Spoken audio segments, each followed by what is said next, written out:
정적 속에서 휘몰아치는 폭풍. 서예진은 마지막으로 테이블 위 촛불을 확인했다. 은은한 오렌지빛 불꽃이 최고급 크리스털 와인잔에 반사되어 아늑하면서도 우아한 분위기를 자아냈다. 결혼식 주년이었다. 그녀는 이 완벽한 저녁 식사를 위해 지난 며칠을 쏟아부었다. 남편 강태준이 가장 좋아하는 로스트 비프는 최상의 온도로 조리되었고, 샐러드의 채소들은 아침 이슬을 머금은 듯 신선했다. 모든 것이 그를 위한 것이었다. 그녀의 모든 것이 지난 10년간 그러했듯이 유망한 기업 전략가로서의 커리어를 포기하고 그의 아내가 되기로 결심했을 때 그녀는 한치의 후회도 없었다. 태준의 성공이 곧 자신의 성공이라 믿었다. 그의 기쁨이 자신의 행복이라 여겼다. 지인순그룹의 평사원에서 시작해 최연소 상무로 승승장구하는 그의 뒤에는 언제나 그림자처럼 그녀의 헌신적인 내조가 있었다. 거실 벽난로 위에는 두 사람의 웨딩 사진이 걸려 있었다. 10년 전 풋풋하고 희망에 가득 찼던 그들의 모습. 예지는 잠시 그 사진을 바라보았다. 태준의 야망 넘치는 눈빛과 그를 전적으로 신뢰하며 행복하게 미소 짓는 자신의 모습. 그 신뢰는 단 한 번도 흔들린 적이 없었다. 최근 그가 잦은 출장과 야근으로 집에 들어오는 시간이 뜸해졌을 때도 그녀는 그의 성공을 위한 과정이라 여기며 묵묵히 빈집을 지켰다. 그의 성공 가도는 그녀의 희생을 자양분으로 삼아 더욱 탄탄해졌다.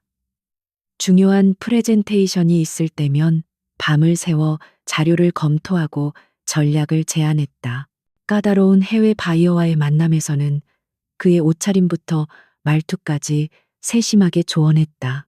사람들은 강태준의 비범한 능력을 칭송했지만 그 능력의 상당 부분이 예진에 보이지 않는 노력에서 비롯되었음을 아는 이는 없었다. 그녀 자신도 그것을 굳이 드러내려 하지 않았다. 사랑은 그런 것이라 믿었으니까. 식탁 위로 시선을 돌린 그녀는 만족스러운 미소를 지었다. 모든 것이 완벽했다. 이제 그가 오기만 하면 되었다. 약속한 시간은 저녁 7시. 현재 시각은 7시를 조금 넘어가고 있었다. 그는 언제나처럼 조금 늦는 것일 뿐이라고, 중요한 회의가 길어졌을 것이라고 예지는 스스로를 다독였다. 그의 성공을 위해서라면 이 정도 기다림은 아무것도 아니었다. 익숙한 기다림이었고 사랑의 일부였다. 바로 그때 정적을 깨고 초인종 소리가 울렸다. 예진의 얼굴에 화색이 돌았다. 그가 왔구나. 서프라이즈로 조금 일찍 온 것일지도 모른다. 그녀는 설레는 마음으로 현관으로 향했다. 하지만 인터폰 화면에 비친 사람은 태준이 아니었다. 낯선 유니폼을 입은 퀵서비스 직원이었다. 의아한 표정으로 문을 열자 직원이 서류 봉투 하나를 내밀었다. 발신인 정보는 비어 있었다. 서예진 씨 맞으십니까?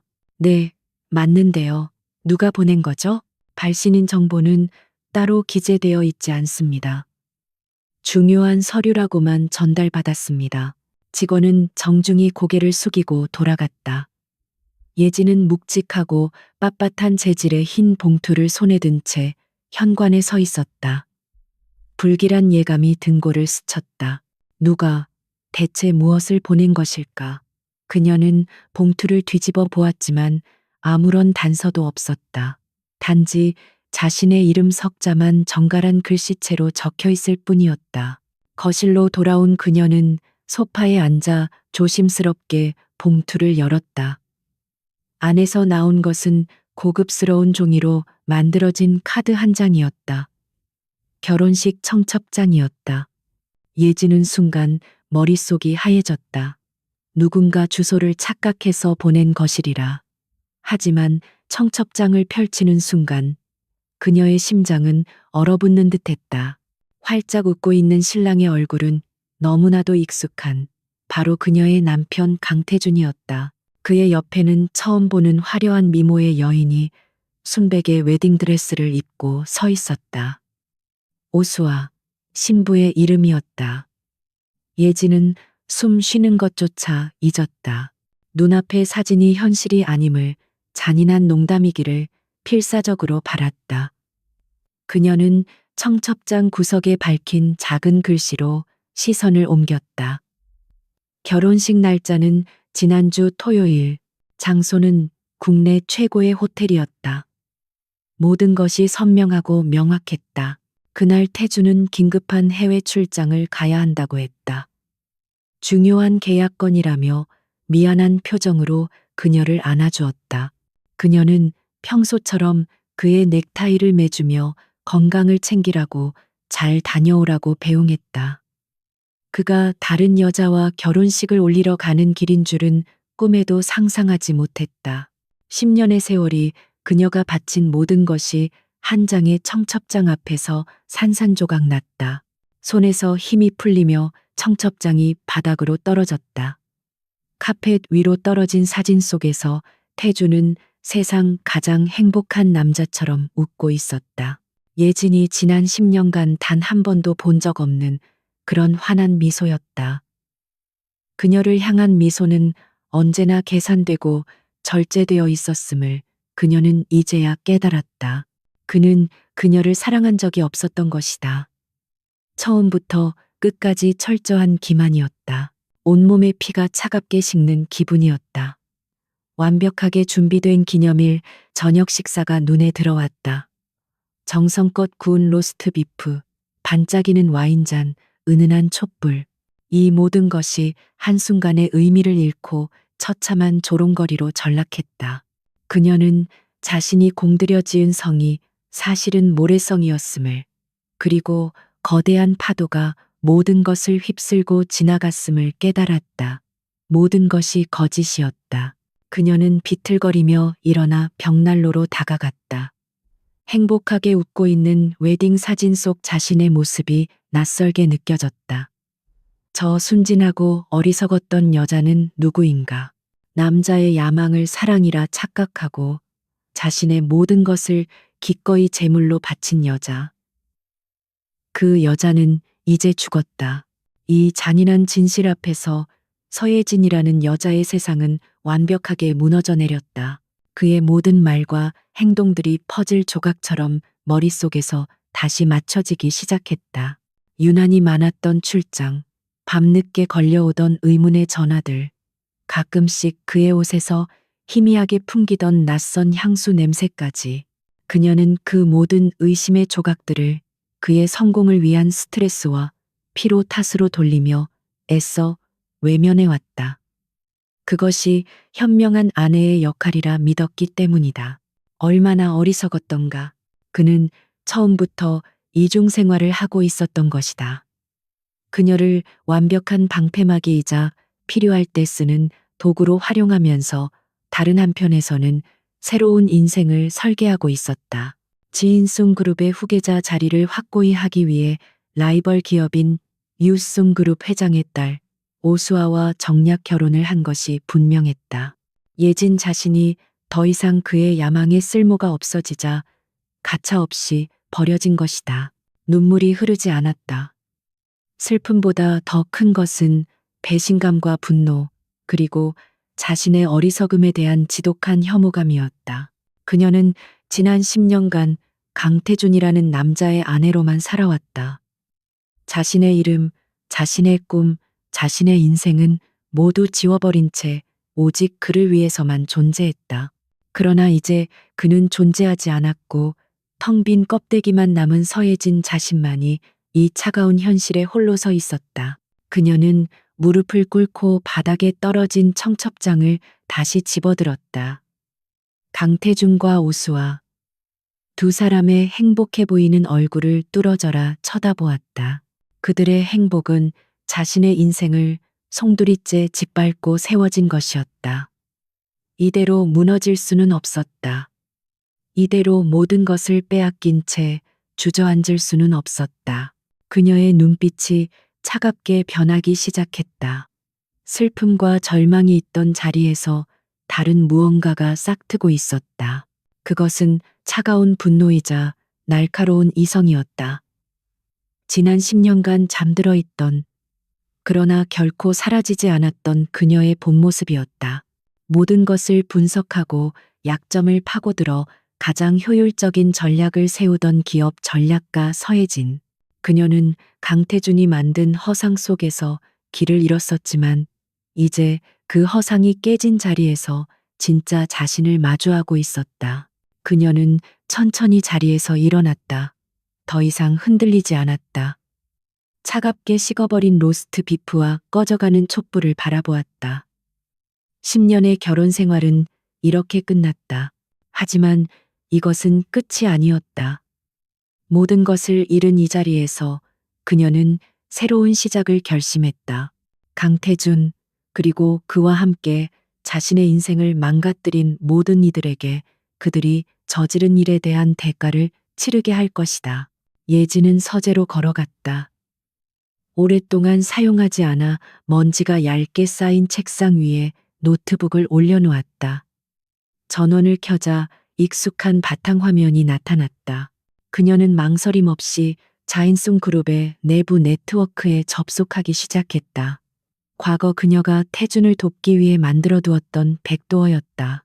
그가 버린 패가 이제 그의 심장을 겨누는 가장 날카로운 비수가 될 것이었다. 어둠 속에서 그녀의 눈이 서늘하게 빛나고 있었다. 폭풍은 이제 막 시작되고 있었다. 밤새 서재의 불은 꺼지지 않았다. 서혜진은 10년 동안 잊고 지냈던 자신의 능력을 하나씩 일깨우며 지인승 그룹의 네트워크 깊숙한 곳을 탐색했다. 그녀가 한때 태준을 위해 구축했던 비공식적인 데이터 아카이브는 이제 그를 향한 비수가 되어 돌아왔다. 수많은 프로젝트 파일과 재무 보고서, 이메일 기록들이 스크린 위로 스쳐 지나갔다. 아직은 거대한 그림의 윤곽을 잡을 수 없었지만 곳곳에서 비정상적인 자금 흐름과 은폐된 거래의 흔적들이 발견되었다. 동이틀 무렵 그녀는 노트북을 덮었다. 머리는 깨질 듯 아팠지만 정신은 얼음처럼 차갑고 명료했다. 그녀는 더 이상 어젯밤의 순진한 아내가 아니었다. 배신의 고통은 그녀의 감정을 마비시키는 대신 날카로운 분석력과 냉정한 판단력을 되살려냈다. 그녀는 거실로 나와 차갑게 식어버린 저녁 식탁을 묵묵히 치웠다. 모든 것을 원래의 자리로 되돌려 놓았지만 이미 아무것도 예전과 같을 수 없었다. 오전 9시가 조금 넘었을 때 현관문이 열리고 강태준이 들어왔다. 그는 밤새 일하고 들어온 사람처럼 다소 피곤한 기색이었지만 최고급 맞춤 정장은 흐트러짐 하나 없었다. 거실 소파에 앉아 자신을 기다리고 있는 예진을 발견한 그의 눈에 잠시 놀라는 빛이 스쳤지만 이내 평소의 무표정으로 돌아왔다. 그는 모든 것을 예상하고 있었다는 듯한 태도였다. 밤새 앉았어? 무슨 일이야? 그의 목소리에는 어떠한 감정도 실려 있지 않았다. 마치 일상적인 안부를 묻는 듯한 말투. 예지는 테이블 위에 놓아두었던 흰색 청첩장을 그에게 밀었다. 태준의 시선이 잠시 청첩장에 머물렀다. 그는 그것을 집어들거나 열어보지 않았다. 이미 그 내용물을 알고 있다는 듯 그는 다시 예진에게로 시선을 옮겼다. 그의 눈빛은 차가웠고 일말의 미안함이나 죄책감도 찾아볼 수 없었다. 언제 알았지? 그게 중요한가요? 예진의 목소리는 뜻밖에도 차분했다. 스스로도 놀랄 정도였다. 그녀는 그를 보자마자 소리치고 울부짖으며 원망을 퍼부을 것이라 생각했다. 하지만 그녀의 내면은 폭풍이 휩쓸고 간 뒤에 고요함만이 남아 있었다. 감정의 소용돌이가 잦아들자 비로소 적의 실체가 선명하게 보이기 시작했다. 그녀 앞에는 남편이 아니라 냉혹한 사업가 강태준이 앉아 있었다. 어떻게 나한테 이럴 수 있어요? 우리의 10년은 당신에게 대체 뭐였죠? 거래였지. 당신은 내조가 필요했고 나는 진숭 그룹 회장의 며느리라는 타이틀을 유지해줄 여자가 필요했어. 당신은 그 역할에 아주 충실했고 나 역시 당신에게 부족함 없는 삶을 제공했지. 공평한 거래 아니었나? 그는 너무나도 태연하게 말했다. 마치 당연한 사실을 이야기하는 것처럼. 예지는 실소했다. 공평한 거래. 그녀는 자신의 인생 전부를 걸었는데 그는 그것을 단지 거래라고 칭했다. 그녀의 헌신과 사랑, 희생은 그의 성공을 위한 비용 목록의 한 항목에 불과했던 것이다. 믿음의 마지막 조각마저 잿더미가 되어 바스러지는 순간이었다. 그래서 이제 그 거래가 끝났다는 건가요? 더 이상 쓸모가 없어졌으니 버리겠다. 말은 바로 해야지. 새로운, 더 중요한 거래가 생긴 것뿐이야.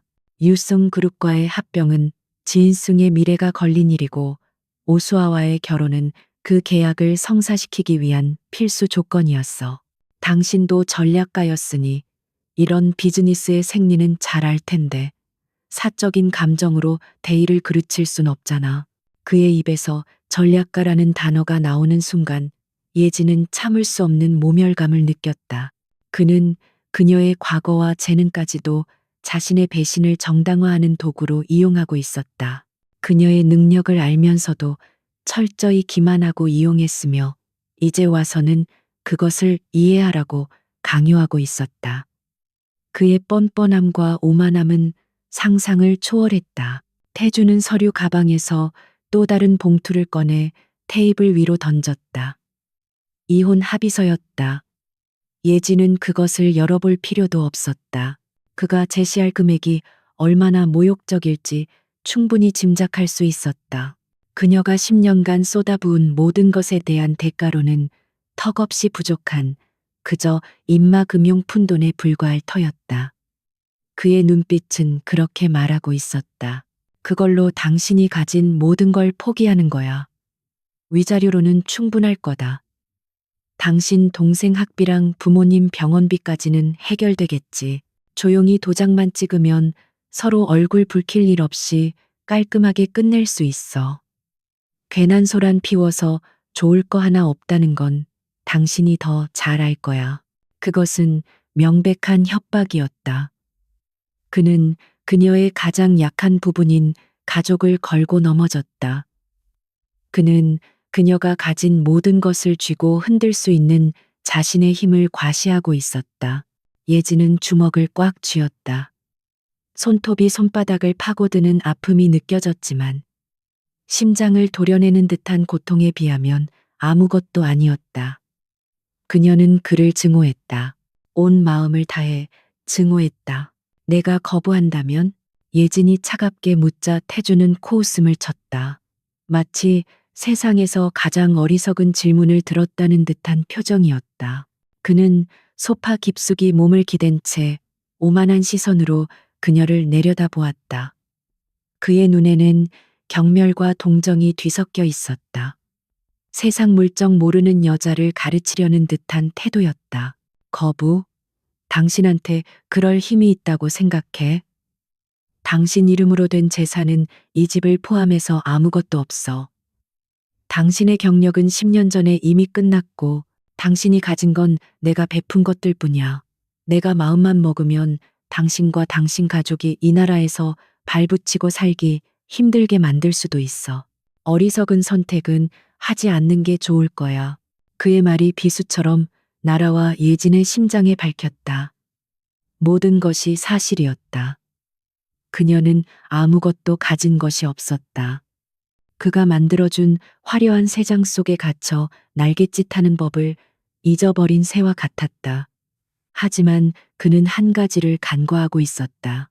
새장의 문이 열렸을 때 새는 다시 나는 법을 기억해낸다는 것을, 그리고 분노는 때로 가장 강력한 날개가 되어준다는 것을. 예지는 자리에서 일어났다. 그리고 이혼 합의서를 집어들어 망설임 없이 반으로 찢어버렸다. 종이가 찢어지는 소리가 거실에 무거운 침묵을 갈랐다. 태준의 얼굴에서 처음으로 여유로운 미소가 사라졌다. 그의 미간이 미세하게 좁혀졌다. 그녀의 예상치 못한 저항에 당황한 기색이 역력했다. 당신이 착각하는 게 하나 있군요. 강태준 씨. 내가 가진 게 아무것도 없다는 거. 아니요. 나에겐 아직 나 자신이 남아있어요. 당신이 철저하게 무시하고 짓밟았던 바로 그 서예진이라는 사람이. 그리고 당신은 머지않아 당신의 그 오만한 판단이 얼마나 끔찍한 실수였는지 깨닫게 될 거예요. 그녀는 싸늘한 목소리로 말을 마친 뒤 방으로 들어가 작은 여행 가방 하나를 꺼냈다. 지난 10년간 채워온 옷장 속에 화려한 옷들과 보석들에는 눈길도 주지 않았다. 그녀는 오직 자신이 결혼 전부터 가지고 있던 몇 가지 물건과 노트북만을 챙겼다. 더 이상 이 집에 미련은 없었다. 이곳은 그녀의 집이 아니라 그녀의 무덤이었다. 가방을 들고 나온 그녀를 보며 태주는 분노에 찬 얼굴로 일어섰다. 그는 자신의 통제력이 처음으로 도전을 받았다는 사실에 격분했다. 그는 언제나 모든 것을 자신의 뜻대로 조종해왔고 서예진 역시 그중 하나일 뿐이었다. 감히 자신의 제안을 거부하고 저렇게 당당하게 맞서는 그녀의 모습은 그의 자존심을 심하게 긁었다. 지금 뭐 하는 짓이야? 당장 그 가방 내려놔.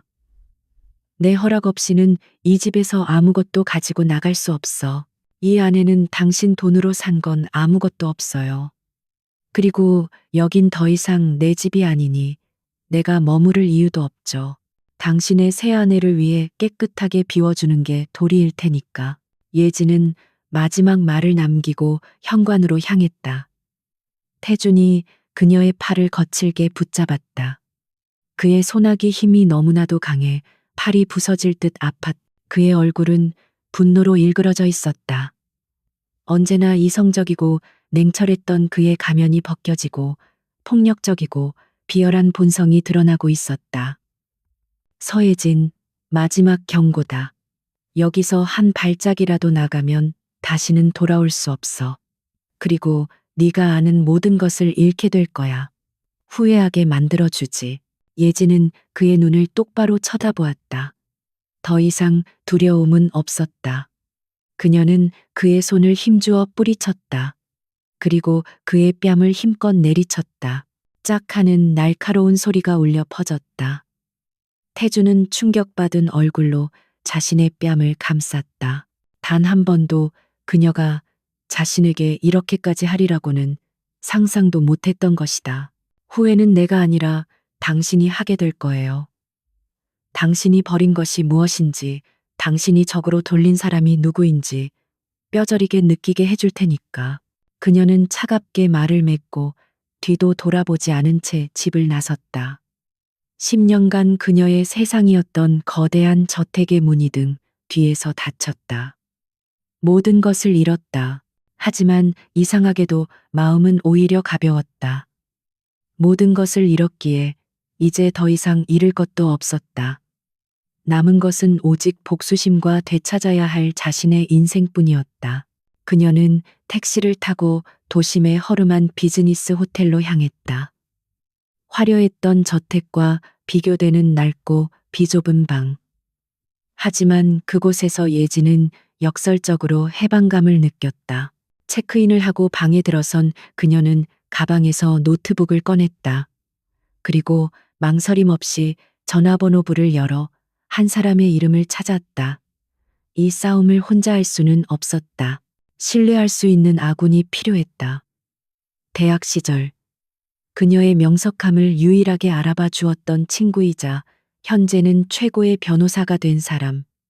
이동욱. 그녀는 조용히 통화 버튼을 눌렀다. 신호음이 몇 번 울린 뒤 익숙한 저음의 목소리가 들려왔다. 여보세요? 동우가. 나야. 서예진. 수화기 너머의 침묵은 길지 않았다. 이동욱의 목소리는 잠시 놀란 듯했지만 이내 차분함을 되찾았다. 그는 예진의 이름이 가진 무게와 그녀가 10년 만에 자신에게 연락한 이유를 직감적으로 깨달은 듯했다. 군더더기 없는 질문이 돌아왔다. 지금 어디야? 예진이 호텔 이름을 말하자 그는 30분 안에 자신의 사무실로 오라는 짧은 말을 남기고 전화를 끊었다. 그의 목소리에는 변호사 특유의 신뢰감과 오랜 친구의 염려가 동시에 묻어 있었다. 이동욱 법률사무소는 강남의 중심, 높은 빌딩 숲 사이에 자리 잡고 있었다. 통유리로 된 외벽은 도시의 역동적인 풍경을 그대로 담아냈고 사무실 내부는 차가운 금속과 따뜻한 원목이 조화를 이루어 세련되면서도 안정적인 분위기를 풍겼다. 모든 것이 그의 성격처럼 군더더기 없이 깔끔하고 효율적으로 정돈되어 있었다. 예지는 10년 전 총학생회실에서 밤새 토론하던 그의 모습을 떠올렸다. 그때도 그는 항상 논리의 중심을 잃지 않는 명석한 사람이었다. 비서의 안내를 받아 안으로 들어서자 이동욱이 회의실 문 앞에서 그녀를 기다리고 있었다. 마지막으로 보았을 때보다 어깨가 넓어지고 얼굴에는 연륜이 묻어났지만 상대를 꿰뚫어 보는 듯한 날카로운 눈빛만은 그대로였다. 그는 예진의 초라한 행색과 지친 기색을 애써 못 본 척하며 담담한 표정으로 그녀를 맞았다. 하지만 그의 눈빛에 스치는 안타까움까지는 숨기지 못했다. 오랜만이다, 서예진. 일단 앉아. 그는 따뜻한 차를 내오며 형식적인 안부 인사조차 생략했다. 지금 그녀에게 필요한 것은 그런 것이 아님을 잘 알고 있었다. 예지는 말없이 찻잔을 든 채 어디서부터 이야기를 시작해야 할지 망설였다. 수많은 생각들이 머릿속을 맴돌았지만 막상 입을 열기는 쉽지 않았다. 그녀의 침묵을 지켜보던 동욱이 먼저 입을 열었다. 무슨 일이든 처음부터 끝까지 다 말해. 하나도 빼놓지 말고. 그의 차분하고 단호한 목소리에 예지는 마침내 마음을 정했다. 그녀는 어젯밤 기념일 저녁 식사부터 시작해 청첩장을 받은 순간, 그리고 오늘 아침 강태준과의 대화와 집에서 쫓겨나기까지의 모든 일을 담담하게 털어놓았다. 감정을 최대한 배제하고 사실 관계만을 전달하려 애썼다.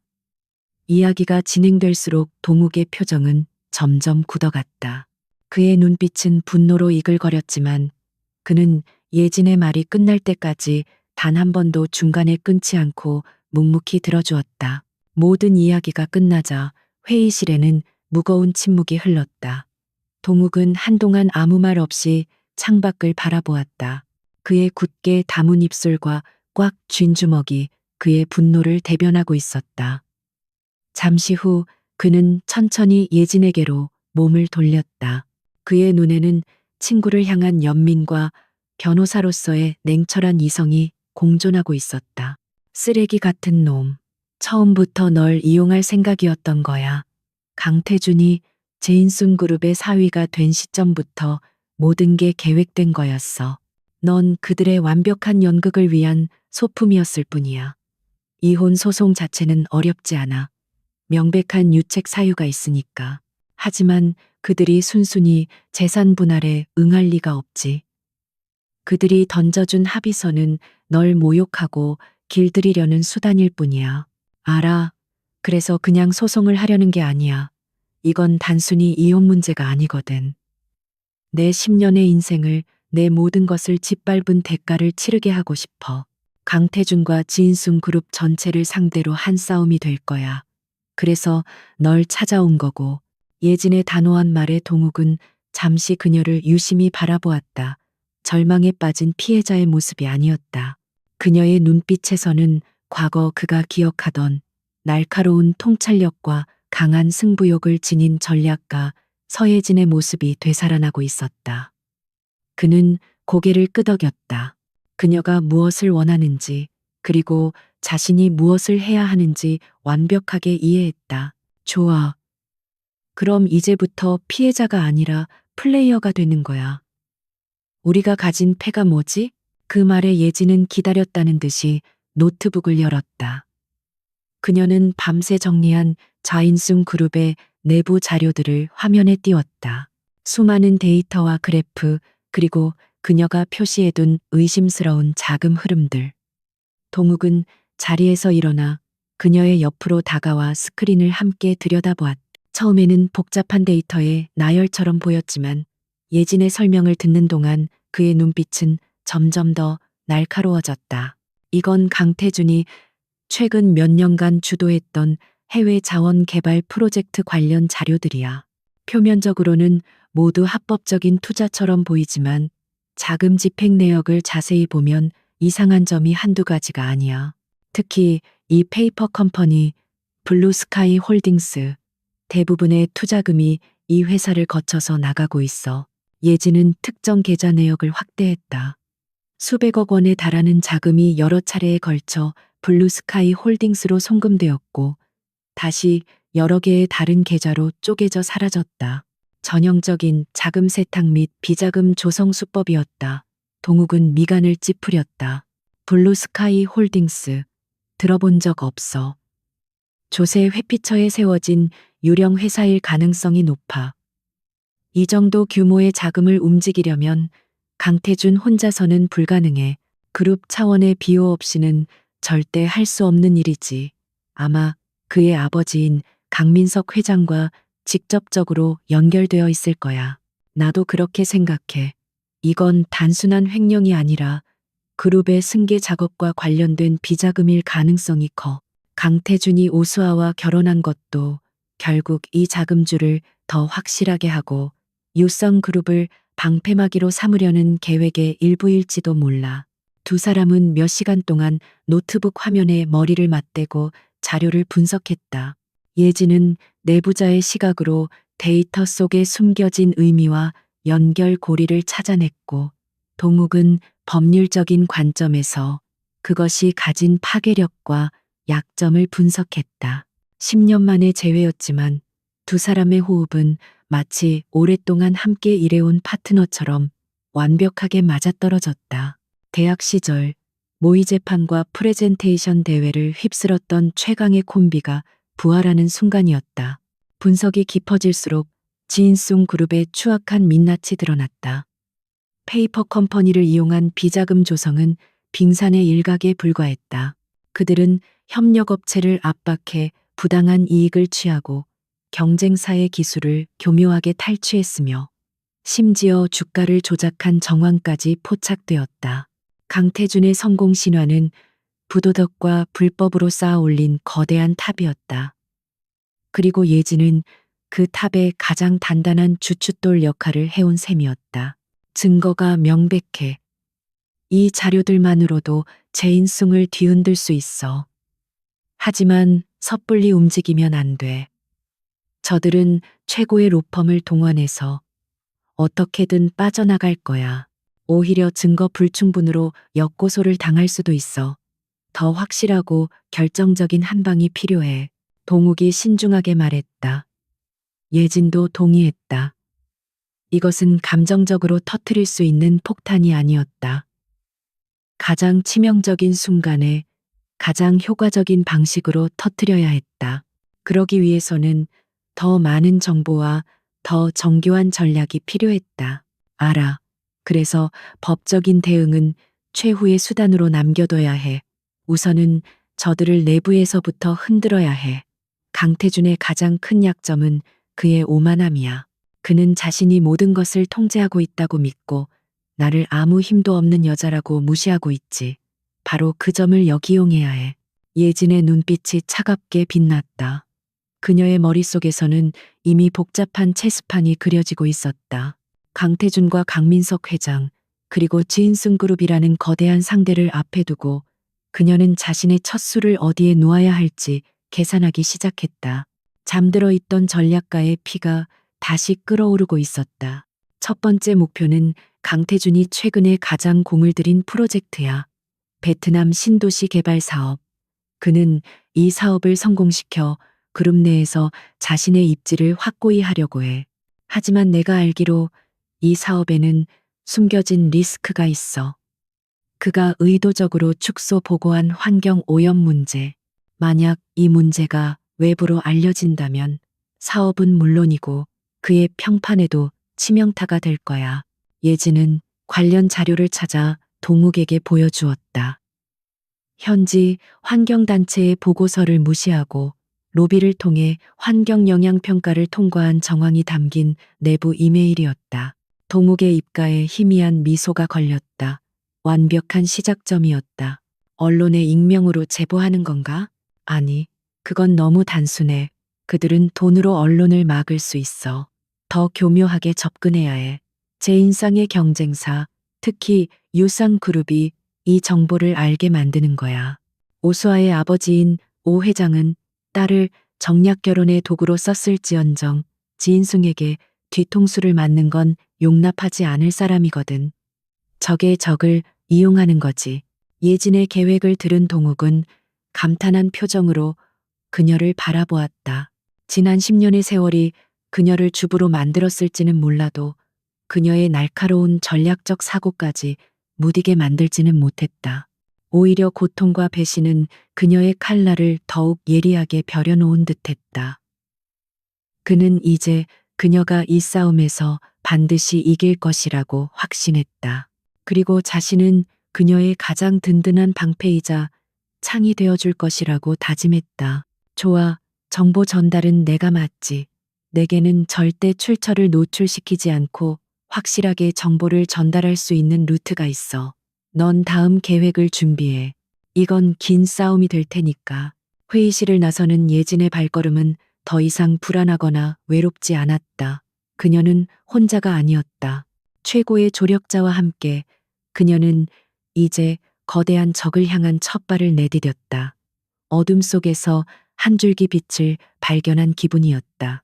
이제 막 잠에서 깨어난 전략가는 자신의 무기가 무엇인지, 그리고 그 무기를 어떻게 사용해야 하는지 정확히 알고 있었다. 이동욱의 움직임은 신속하고 은밀했다. 그는 자신이 가진 네트워크 중에서 가장 신뢰할 수 있으면서도 제인성 그룹과는 아무런 이해관계가 없는 언론계 인사를 선택했다. 단순한 정보 제공이 아니었다. 그는 베트남 신도시 개발 사업의 환경 문제 데이터를 법률적, 사업적 관점에서 완벽하게 재가공했다. 누가 보더라도 정보의 신뢰성을 의심할 수 없도록, 그러나 출처는 절대로 드러나지 않도록 치밀하게 설계된 정보 패키지였다. 그 정보는 여러 단계를 거쳐 유송그룹 전략기획실장의 개인 이메일로 전달되었다. 공식적인 루트가 아닌 비공식적인 고급 정보의 형태로. 정보의 전달 방식 자체가 그것의 중요성과 은밀함을 암시했다. 이제 체스판 위에 첫 번째 말이 움직였다. 서예진과 이동욱은 숨을 죽인 채 상대방이 이 미끼를 어떻게 물 것인지 조용히 지켜보기 시작했다.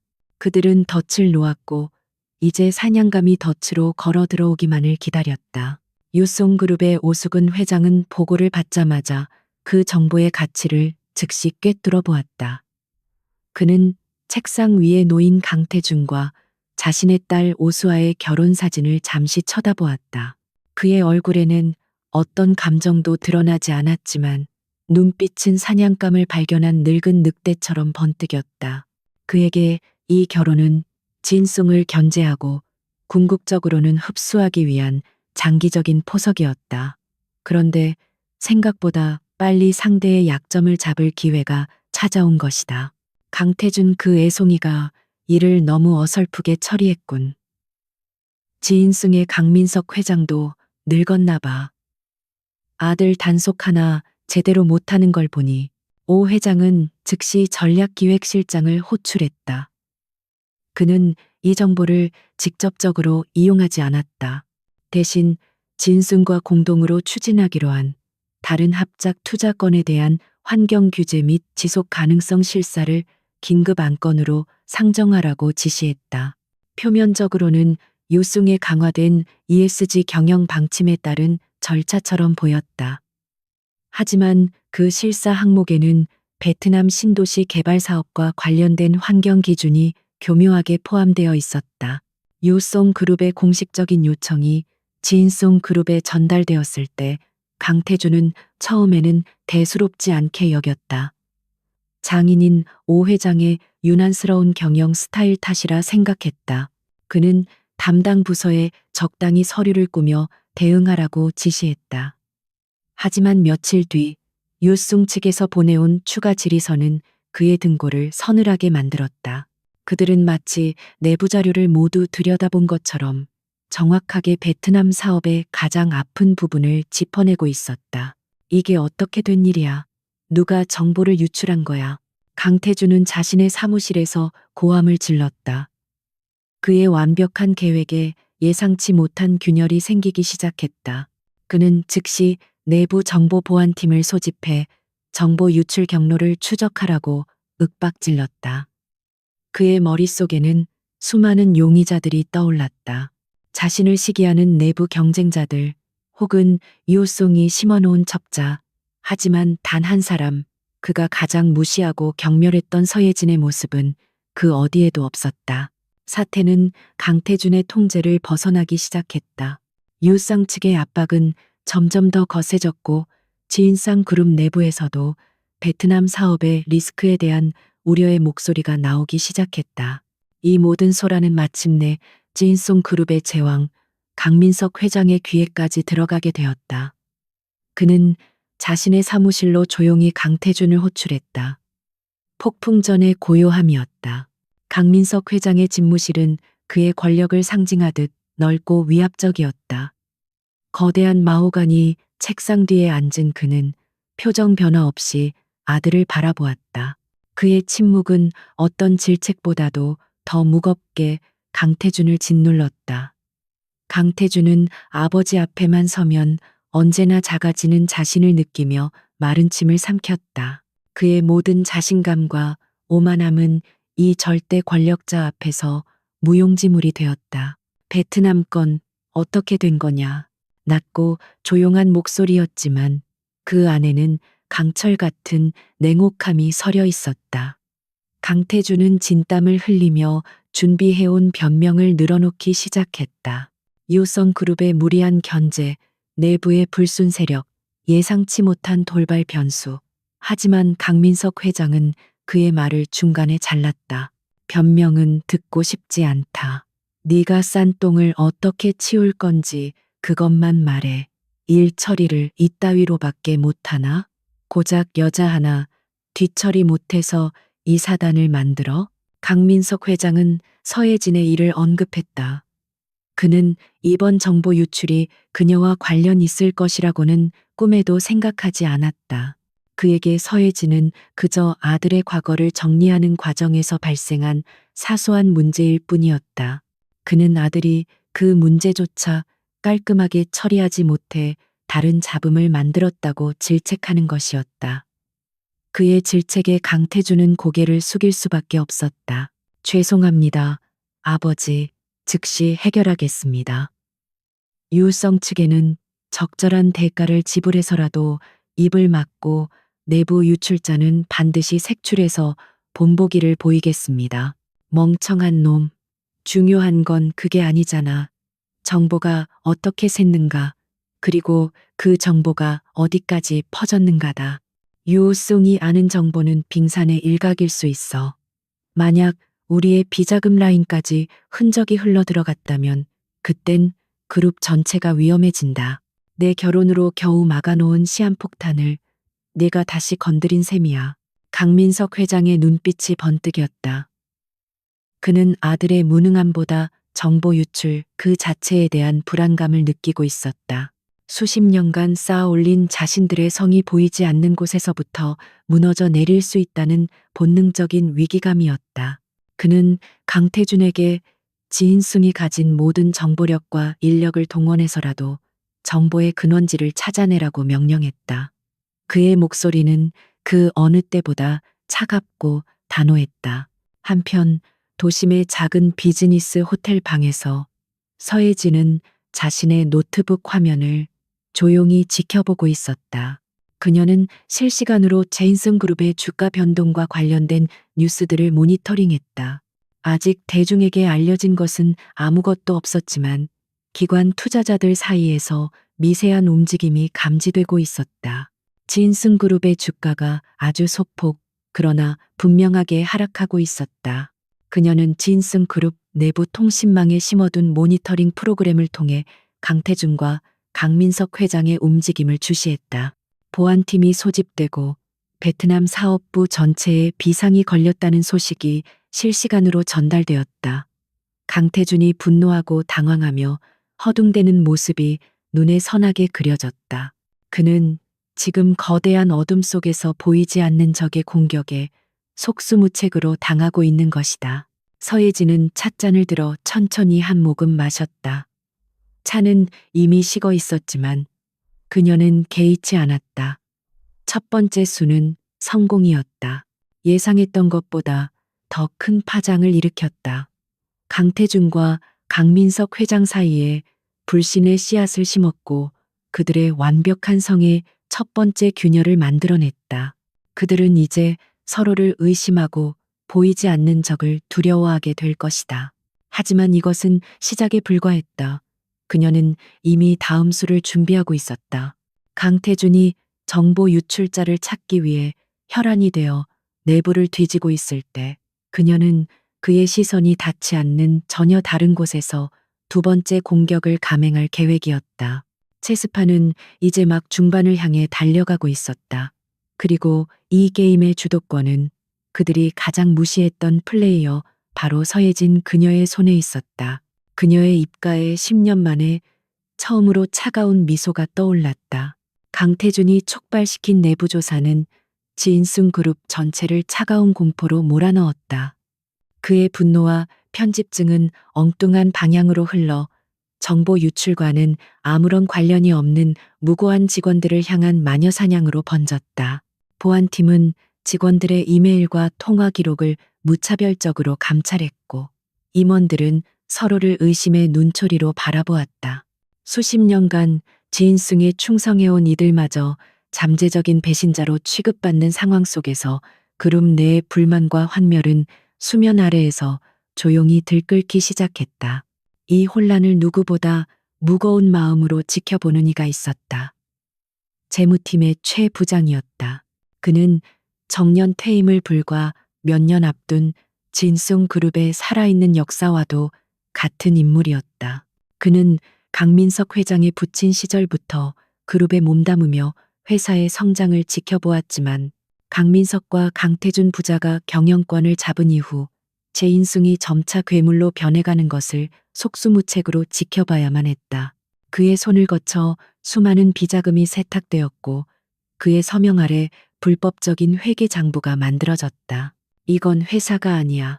도둑놈 소굴이지. 최 부장은 자신의 사무실에서 혼잣말을 내뱉었다. 양심의 가책이 그의 어깨를 무겁게 짓눌렀다. 그는 이번 정보 유출 사건이 단순한 내부 암투가 아님을 직감했다. 유출된 정보의 종류와 그것이 터져나온 타이밍은 제인승의 내부 사정을 뼛속까지 꿰뚫어보고 있는 자의 소행임을 말해주고 있었다. 그의 머릿속에 한 사람의 얼굴이 떠올랐다.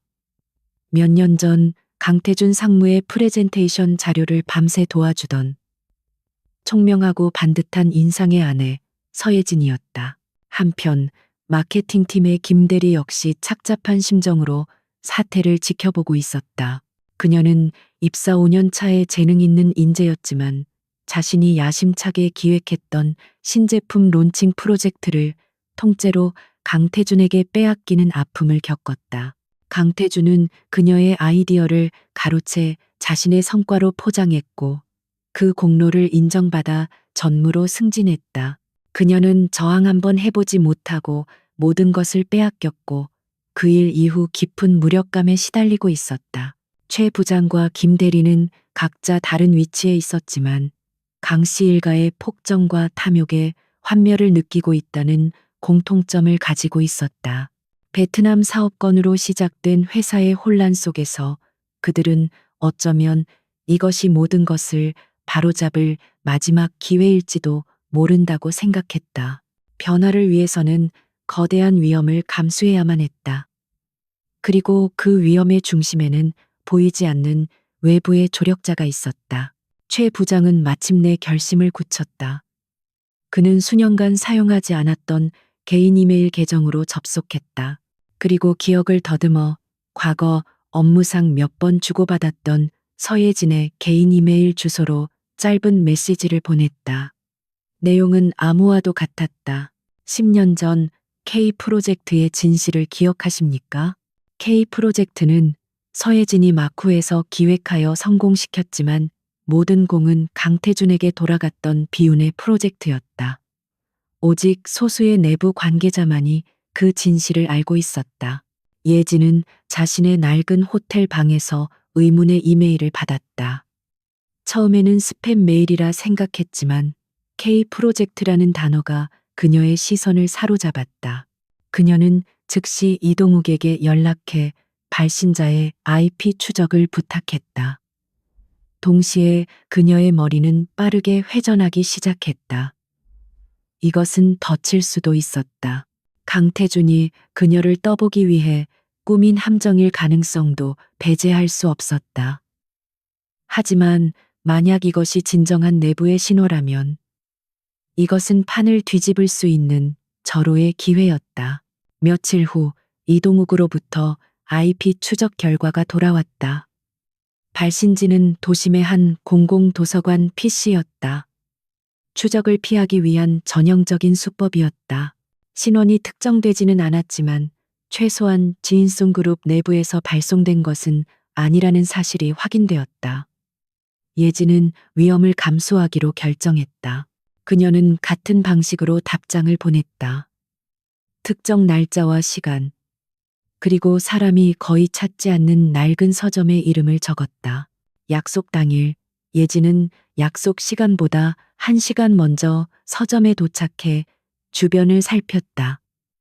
이동욱은 조금 떨어진 카페에서 만약의 사태에 대비하고 있었다. 서점 안은 낡은 책 냄새와 먼지 냄새가 뒤섞여 있었다. 약속 시간이 되자 예진의 눈에 익숙한 얼굴에 중년 남성이 들어섰다. 재무팀의 최 부장이었다. 잠시 후 젊은 여성 한 명도 조심스럽게 안으로 들어섰다. 마케팅팀의 김대리였다. 두 사람은 서로의 존재에 잠시 놀라는 듯했지만 이내 같은 목적을 가지고 이곳에 왔음을 깨달았다. 세 사람은 서점 가장 구석, 인문학 서가가 있는 조용한 코너에서 마주 섰다. 무거운 침묵이 흘렀다. 먼저 입을 연 것은 최 부장이었다. 그의 목소리는 낮고 조심스러웠지만 그 안에는 오랜 고뇌와 굳은 결심이 담겨 있었다. 서예진 여사님, 맞으시죠? 이렇게 위험을 무릅쓰고 나와주셔서 감사합니다. 먼저 제 소개를 하자면 재무팀의 최영환 부장입니다. 그리고 여기는 마케팅팀의 김민지 대리입니다. 예진은 두 사람을 향해 가볍게 고개를 끄덕였다. 그녀의 표정은 차분했지만 머릿속으로는 빠르게 상황을 분석하고 있었다.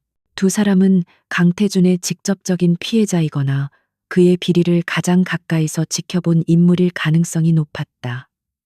그들이 가져온 정보의 가치는 상상을 초월할 수도 있었다. 두 분께서 저를 찾으신 이유를 짐작할 것 같습니다. 베트남 사업건 재소행이 맞습니다. 예진은 솔직하게 인정했다. 신뢰를 얻기 위한 가장 빠른 길은 진실이라고 판단했다. 그녀의 대담한 고백에 최 부장과 김 대리는 놀라면서도 한편으로는 안도하는 표정을 지었다. 그들이 찾던 사람이 맞았다. 제인숭이라는 거대한 골리앗과 싸울 용기를 가진 다윗이 바로 눈앞에 있었다. 역시 그랬군요. 사실 저희 같은 사람들이 많습니다. 강씨 일가의 독재에 신물이 난 사람들 말입니다. 하지만 다들 보복이 두려워 아무 말도 못하고 있었죠. 그런데 여사님께서 첫 번째 돌을 던져주셨습니다. 저희에게도 용기를 주신 겁니다. 최 부장은 서류 가방에서 작은 USB 하나를 꺼내 예진에게 건넸다. 그의 손은 미세하게 떨리고 있었다. 그 안에는 그가 수년간 목숨처럼 지켜온 지인숭 그룹의 비밀 회계 장부 원본 파일이 담겨 있었다. 강민석 회장과 강태준이 조성한 비자금의 출처와 용처, 정관계 로비 내역까지 상세하게 기록된 그야말로 판도라의 상자였다. 이건 제가 수년간 몰래 백업해둔 자료입니다. 그룹의 모든 치부가 담겨 있습니다. 이걸로 부디 저 괴물들을 심판해 주십시오. 제 남은 인생을 걸고 드리는 부탁입니다. 이어서 김 대리도 자신이 모아온 자료들을 내밀었다. 강태준이 가로챈 자신의 프로젝트 기획안 원본과 그가 다른 직원들의 성과를 어떻게 빼앗고 자신의 것으로 포장했는지에 대한 구체적인 증거들이었다. 이것은 강태준의 도덕성을 공격할 수 있는 날카로운 창이었다. 예지는 두 사람이 내민 자료들을 말없이 받아들었다. 그것은 단순한 데이터가 아니었다. 그 안에는 두 사람의 양심과 용기, 그리고 절박함이 담겨 있었다. 그녀는 이제 혼자가 아니었다. 그녀의 복수는 개인적인 차원을 넘어 썩어빠진 거대 권력에 맞서는 모두의 싸움이 되고 있었다. 두 분의 용기에 감사드립니다. 하지만 이건 매우 위험한 일입니다. 만약 발각된다면 두 분은 물론이고 가족들까지 무사하지 못할 겁니다. 정말 괜찮으시겠습니까? 예지는 마지막으로 확인했다. 그녀의 질문에 최 부장은 쓴웃음을 지었다. 어차피 이렇게 사느니 마지막으로 사람답게 살다가 끝내는 게 낫습니다. 더 이상 제 아들에게 부끄러운 아버지가 되고 싶지 않습니다. 김대리 역시 단호한 표정으로 고개를 끄덕였다. 빼앗긴 제 인생을 되찾고 싶을 뿐입니다. 저 같은 피해자가 더 이상 나오지 않게 하고 싶고요. 그들의 눈빛에서 진심을 읽은 예지는 더 이상 묻지 않았다. 이제 그들은 단순한 정보 제공자가 아니라 같은 배를 탄 동지였다. 위태롭지만 강력한 연대가 그 어두운 서점 한 구석에서 조용히 결성되었다. 그들은 앞으로의 연락 방법과 비상 계획을 간단히 논의한 뒤 각자 다른 시간과 경로를 통해 조용히 서점을 빠져나갔다. 호텔로 돌아온 예지는 심장이 세차게 뛰는 것을 느꼈다. 손에 쥔 USB가 마치 거대한 폭탄처럼 느껴졌다. 그녀는 즉시 이동욱에게 연락해 새로운 정보에 대해 알렸다. 수화기 너머의 동욱 역시 흥분을 감추지 못했다. 이것은 게임의 판도를 완전히 바꾸는 게임 체인저였다. 그들은 이제 진숭 그룹의 숨통을 끊을 수 있는 가장 강력한 무기를 손에 넣은 것이다. 예진의 복수극은 이제 새로운 국면으로 접어들고 있었다. 지인숭 그룹이 내부에 보이지 않는 적 때문에 혼란에 빠져 있는 동안 강태준과 오수아는 대외적으로 완벽한 파워 커플의 모습을 연기했다. 그들은 주요 경제 포럼에 나란히 참석했고 VVIP를 위한 자선 갈라에서는 다정한 모습으로 카메라 플래시 세례를 받았다. 언론은 두 거대 그룹의 결합을 세기의 결혼이라 칭송하며 그들의 모든 행보를 대서특필했다. 오수아의 화려한 미모와 강태준의 세련된 매너는 완벽한 그림을 만들어냈다. 하지만 그 화려한 가면 뒤의 현실은 차갑고 삭막했다. 행사장 밖으로 나와 리무진에 오르는 순간 두 사람의 얼굴에서 인위적인 미소는 사라졌다. 차 안의 공기는 순식간에 얼음장처럼 차가워졌다. 오수아는 신경질적으로 클러치백을 만지작거리며 입을 열었다. 그녀의 목소리에는 짜증이 가득했다. 당신 회사 문제 언제쯤 해결되는 거예요? 오늘 포럼에서 아버지 친구분들이 나한테까지 와서 제인숭은 괜찮냐고 묻잖아요. 내 체면이 뭐가 되냐고요. 강태주는 피곤한 얼굴로 넥타이를 느슨하게 풀며 대답했다. 그의 목소리에도 날이 서 있었다. 내부 정보 유출자를 찾기 위한 싸움과 유승 측의 압박으로 그는 이미 극도의 스트레스에 시달리고 있었다. 아내의 불평은 그의 신경을 더욱 날카롭게 긁었다. 내 문제라니 이제 우리 문제이기도 하지. 당신 아버지가 시시콜콜 트집 잡는 것부터 좀 막아보시지 그래. 당신은 이럴 때 아무런 도움이 안 되는군. 뭐라고요? 이게 지금 누구 탓인데 나한테 화풀이야. 결혼 전에는 모든 게 완벽할 것처럼 말했잖아요. 그런데 이게 뭐죠? 매일같이 터지는 문제들, 그리고 당신의 전처 문제까지. 사람들은 뒤에서 내가 두 번째 부인이라고 수군거려요. 이 모든 게 날 얼마나 비참하게 만드는지 알기나 해요? 오수아의 목소리가 높아졌다. 그녀의 가장 큰 불안감은 바로 두 번째라는 꼬리표였다. 그녀는 강태준의 과거, 특히 10년이나 함께 살았다는 그 여자의 그림자에서 벗어나고 싶었다. 하지만 강태준은 그런 그녀의 불안감을 이해하려 하지 않았다. 그에게 오수아는 사업적 파트너이자 요송그룹의 상징일 뿐 감정을 나눌 상대가 아니었다. 그 여자 이야기는 꺼내지도 마. 이미 다 정리된 일이야. 당신은 진숭의 안주인으로서 품이나 지켜. 쓸데없는 생각으로 에너지 낭비하지 말고. 그의 무심한 대답은 오수아의 자존심에 깊은 상처를 남겼다. 두 사람의 대화는 언제나 이런 식이었다. 서로의 필요에 의해 맺어진 관계였기에 위기가 닥치자 그 취약성이 여실히 드러나고 있었다. 그들의 결혼은 신뢰라는 기반 없이 모래 위에 지어진 화려한 성에 불과했다. 그리고 서예진은 바로 그 약한 기반을 정확히 조준하고 있었다. 한편 서예진은 이동욱과 함께 최 부장이 넘겨준 비밀 장부를 분석하며 다음 계획을 세우고 있었다.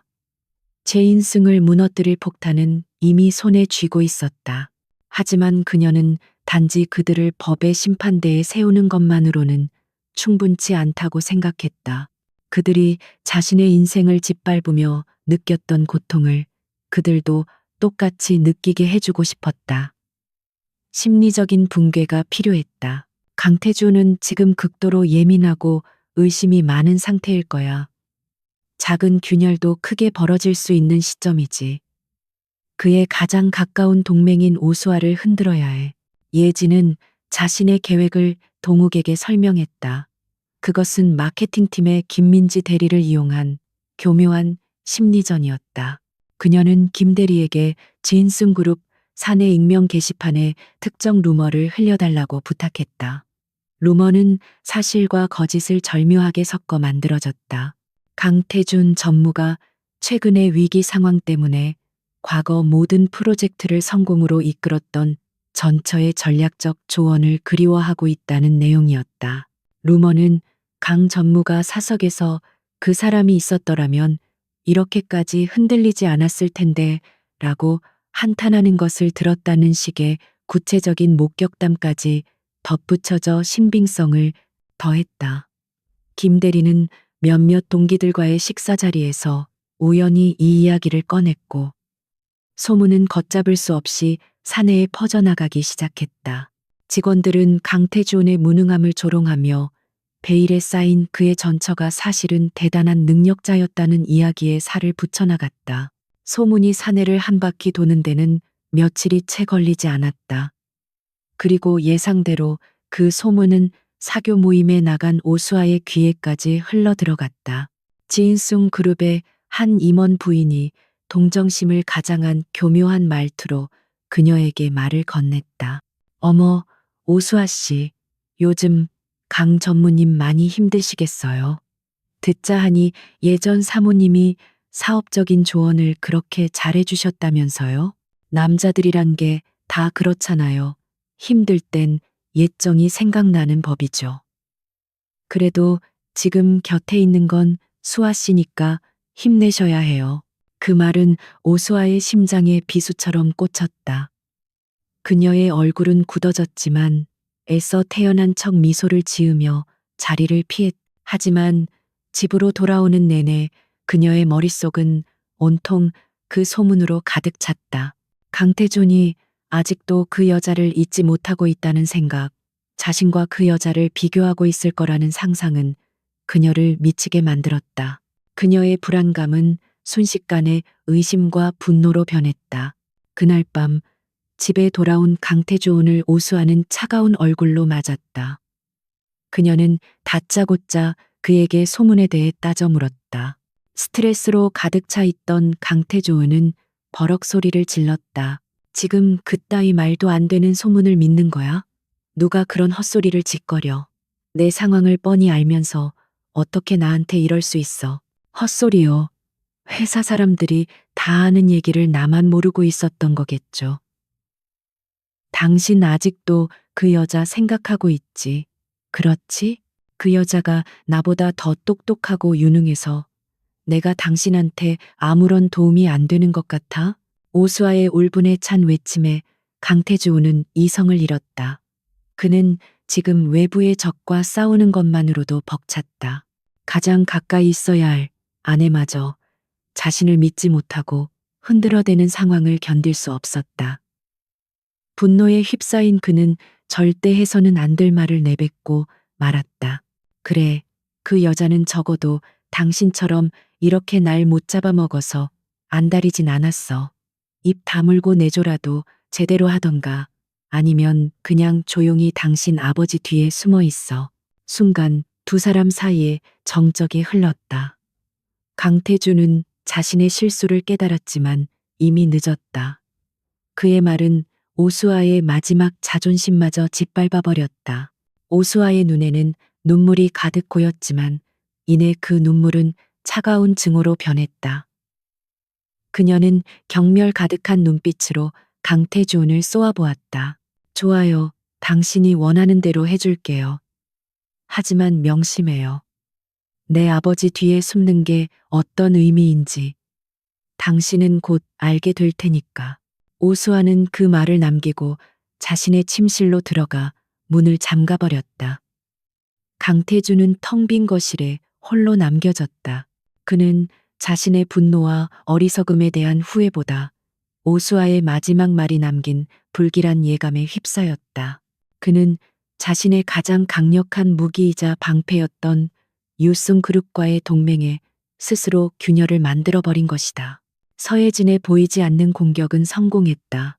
그녀는 총 한 발 쏘지 않고 적의 심장부에 내분을 일으켰다. 완벽해 보였던 파워 커플의 가면은 이제 돌이킬 수 없이 깨져버렸다. 강태주는 이제 외부의 적뿐만 아니라 등 뒤에 가장 가까운 아군마저 경계해야 하는 고립된 처지에 놓이게 되었다. 심리전의 첫 번째 라운드는 서예진의 완벽한 승리로 끝났다. 오수아와의 관계가 얼어붙으면서 강태준의 성은 내부에서부터 흔들리기 시작했지만 서예진은 공격의 고삐를 늦추지 않았다. 심리적인 균열을 만들어낸 다음 수수는 적의 기반 자체를 무너뜨리는 것이었다. 그녀는 최영환 부장이 목숨을 걸고 건네준 비밀 장부, 진숭그룹의 판도라 상자를 열 준비를 마쳤다. 그것은 그룹의 심장을 향해 겨누는 가장 치명적인 칼날이었다. 예진과 동욱은 며칠 밤낮으로 USB에 담긴 방대한 데이터를 분석했다. 모든 것을 한 번에 터뜨리는 것은 어리석은 짓이었다. 대중의 분노를 극대화하고 검찰이 수사에 착수할 명분을 만들기 위해서는 가장 확실하고 파급력이 큰 것부터 순서대로 터뜨려야 했다. 그들의 첫 번째 목표는 강태준이 직접 관리하며 강민석 회장에게 상납해온 거대한 비자금 계좌였다. 이 계좌는 유진건설이라는 위장 계열사를 통해 관리되고 있어 서류상으로는 수십 개의 하청업체에 공사 대금을 지급한 것처럼 꾸몄지만 실제로는 돈이 강 회장의 개인 비자금으로 흘러들어갔어. 그리고 그 돈의 일부가 정관계 로비 자금으로 사용된 흔적이 명백해. 예진은 돈의 흐름을 완벽하게 정리한 다이어그램을 동욱에게 보여주었다. 동욱은 감탄을 금치 못했다. 이것은 단순한 내부 고발 자료가 아니었다. 검찰의 수사 보고서라고 해도 믿을 만큼 완벽하게 정리된 범죄의 증거였다. 그는 국내에서 가장 집요하고 신망이 높은 탐사보도 전문 기자를 조심스럽게 접촉했다. 지인승의 그 어떤 압력에도 굴하지 않을 강직한 인물이었다. 자료는 철저히 익명으로 여러 단계를 거쳐 기자에게 전달되었다. 원본 장부의 일부와 함께 그 내용을 증명할 수 있는 공시 자료와 등기부 등본 등의 객관적인 자료까지 덧붙여졌다. 기자는 정보의 신빙성을 확인한 뒤 며칠간의 추가 취재를 거쳐 마침내 기사를 터뜨렸다. 대한민국을 뒤흔들 폭탄이 떨어진 것이다. 단독, 진숭그룹, 수천억 원대 비자금 조성, 정관계 로비, 정황 포착, 기사는 한 유력 인터넷 언론의 헤드라인을 장식하며 순식간에 모든 포털 사이트를 점령했다. 기사에는 비밀 장부의 일부가 모자이크 처리되어 실렸고 돈이 흘러들어간 유령 회사와 전직 고위 관료의 이름까지 거론되었다. 파장은 상상을 초월했다. 아침 증시가 열리자마자 제인슨그룹 관련 주식은 모두 하한가로 추락했다. 지인슨그룹은 순식간에 패닉 상태에 빠졌다. 홍보팀은 쉴 새 없이 울리는 전화에 대응하느라 아비규환이었고 임원들은 긴급 대책회의를 소집했다.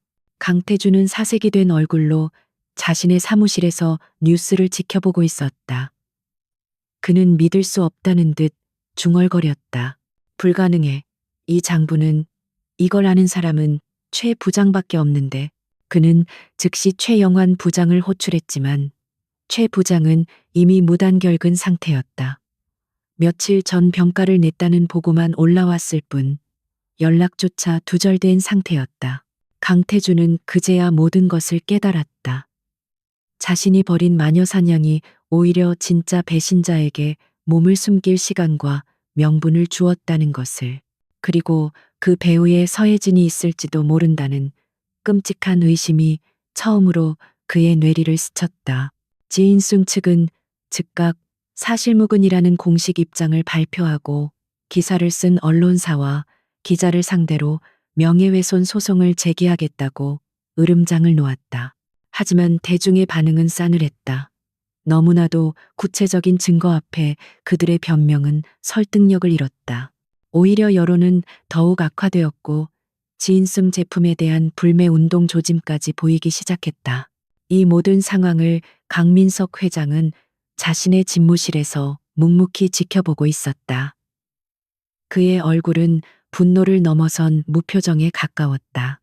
수십 년간 공들여 쌓아 올린 성공의 탑이 한순간에 무너져 내리는 소리를 듣고 있었다. 그는 비서를 통해 강태준을 호출했다. 이번에는 질책을 위한 호출이 아니었다. 그것은 심판을 위한 소환이었다. 강태준은 떨리는 발걸음으로 아버지의 집무실 문을 열었다.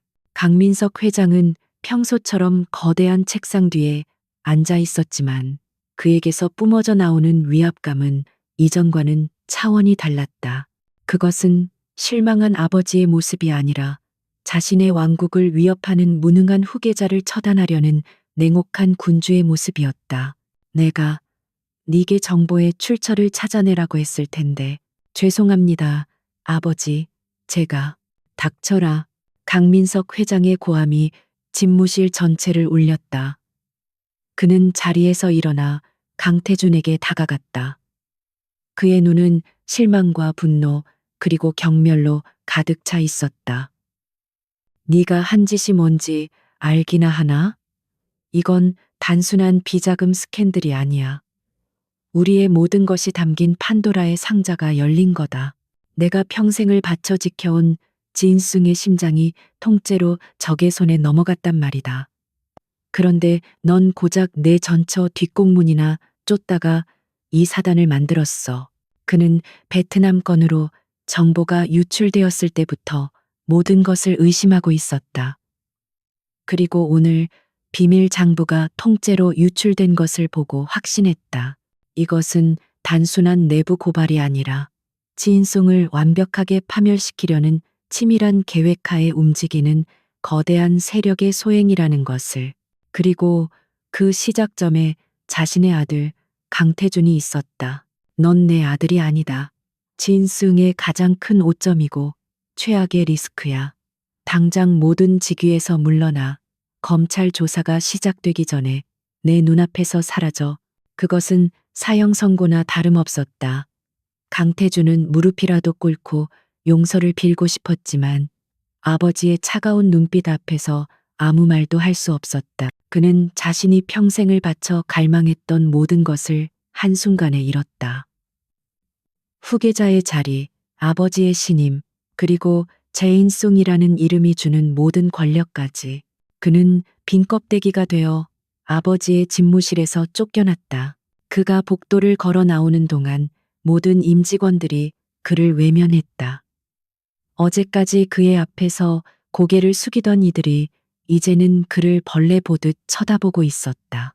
권력이 사라진 자의 비참한 최후였다. 한편 언론에서는 검찰이 지인승 그룹 비자금 의혹에 대한 수사에 전격 착수했다는 속보를 내보내고 있었다. 지인승 제국에 경고했던 성벽은 이제 걷잡을 수 없이 무너져 내리기 시작했다. 서혜진은 호텔방의 TV 화면을 통해 이 모든 광경을 지켜보고 있었다. 강태준의 몰락과 지인승의 위기, 그녀가 계획했던 것들이 하나씩 현실이 되고 있었다. 하지만 그녀의 얼굴에는 승리의 미소가 없었다. 대신 더욱 굳은 결의와 차가운 냉정함이 자리 잡고 있었다. 이것은 아직 끝이 아니었다. 궁지에 몰린 짐승은 더욱 난폭해지는 법이다. 그녀는 강민석 회장이 이대로 순순히 무너지지 않을 것임을 알고 있었다. 더 거세고 비열한 반격이 시작될 것이다. 그녀는 조용히 다음 수를 준비하기 시작했다.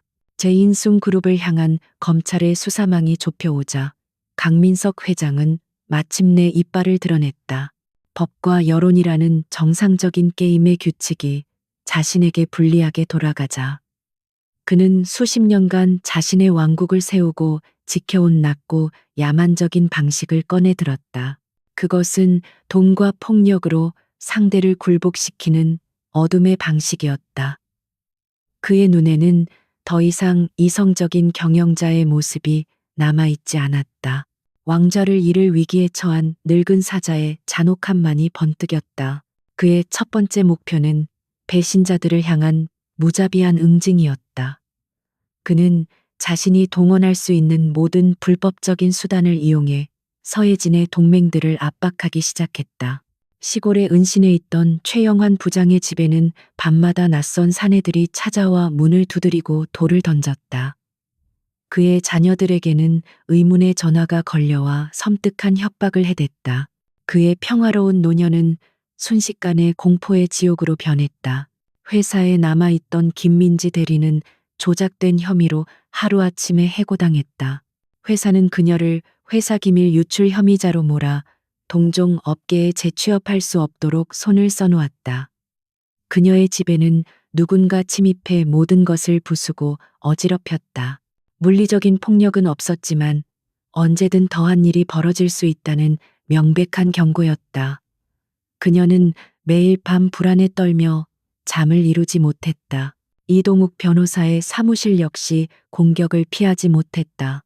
갑작스러운 국세청의 세무조사가 시작되었고 과거에 그가 맡았던 사건의 의뢰인들이 갑자기 나타나 터무니없는 이유로 소송을 제기했다. 그의 법률 사무소 업무는 거의 마비 상태에 이르렀다. 제인성 그룹이라는 거대 권력이 한 개인을 파멸시키기 위해 얼마나 집요하고 악랄해질 수 있는지 보여주는 본보기였다. 그리고 그 모든 공격의 화살은 최종적으로 서혜진을 향하고 있었다. 그녀가 머물던 호텔 주변에는 의심스러운 인물들이 배회하기 시작했다. 외출할 때마다 누군가 자신을 미행하고 있다는 서늘한 시선이 느껴졌다. 그녀는 이제 단순한 전략가가 아니라 목숨을 위협받는 전쟁의 한복판의 선군인이었다. 그녀의 일상은 한순 레이디의 살얼음판으로 변했다. 더 이상 호텔은 위험해. 내가 마련해둔 안전가옥으로 옮겨야겠어.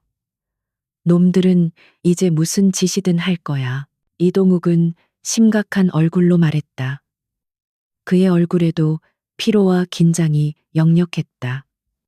예지는 그의 제안에 동의했다. 그녀는 두렵지 않았지만 무모해서는 안 된다는 것을 알고 있었다. 이 싸움은 그녀 혼자만의 것이 아니었다.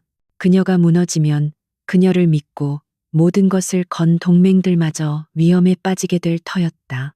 그날 밤 예지는 이동욱의 도움을 받아 조용히 호텔을 빠져나왔다. 최소한의 짐만을 챙겨 지하 주차장으로 향하는 그녀의 발걸음은 그 어느 때보다 신중했다. 하지만 그들의 움직임은 이미 적에게 포착된 뒤였다. 그들이 차에 오르려는 순간 주차장 기둥 뒤에서 여러 대의 검은 세단이 나타나 순식간에 그들의 퇴로를 막아버렸다. 차에서 내린 것은 모든 것을 잃고 도끼만 남은 강태준이었다. 그의 곁에는 누가 봐도 전문적인 해결사처럼 보이는 건장한 사내 두 명이 서 있었다. 더 이상 그의 얼굴에는 세련된 기업가의 모습이 남아있지 않았다. 오직 증오와 파멸의 욕망만이 일그러진 표정 위에 가득했다.